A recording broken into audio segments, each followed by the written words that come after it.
జగిత్యాల సభ దగ్గరికి వెళ్దాము. సభ దగ్గర భాస్కర్, కరెస్పాండెంట్ భాస్కర్ లైవ్లో అందుబాటులో ఉన్నారు. భాస్కర్, ఉదయం 10:45 జగిత్యాలలోని గీతా విద్యాలయం ప్రాంగణంలో విజయ్ సంకల్ప్ సభలో పాల్గొంటున్నట్లు తెలుస్తోంది. ఇప్పుడే బయలుదేరారు రాజ్భవన్ నుంచి. అక్కడ ఏర్పాట్లు ఎలా ఉన్నాయి, అలాగే కేవలం 3 పార్లమెంట్కి సంబంధించిన అభ్యర్థుల్ని అక్కడ సీటింగ్లో కూర్చునే అవకాశం కూడా కల్పించినట్టు తెలుస్తోంది. దీనికి సంబంధించిన లేటెస్ట్ అప్డేట్స్.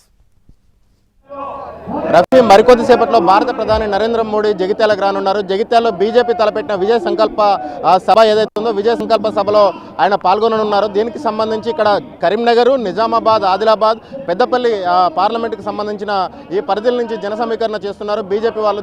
దీన్ని ఇక్కడ అంటే పార్లమెంటు ఎన్నికల షెడ్యూల్ విడుదలైన తర్వాత జరుగుతున్న తొలి సభ కావడంతో సర్వత్రా ఒక ఆసక్తి అయితే నెలకొన్నది.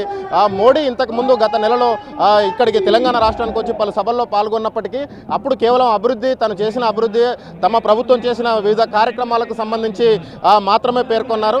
అయితే ఇప్పుడు ఎన్నికల షెడ్యూల్ విడుదలైన తర్వాత జరుగుతున్న సభ కావడంతో ఇది తెలంగాణలో తొలి ఎన్నికల సభ కావడంతో ఇక్కడ ఒక సర్వత్రా ఆసక్తి అయితే నెలకొన్నది. మోడీ ఏం మాట్లాడతారా, మోడీ ఏం ప్రకటించబోతున్నారు తెలంగాణ రాష్ట్రానికి సంబంధించి అనేది ఒక ఆసక్తి అయితే నెలకొన్నది.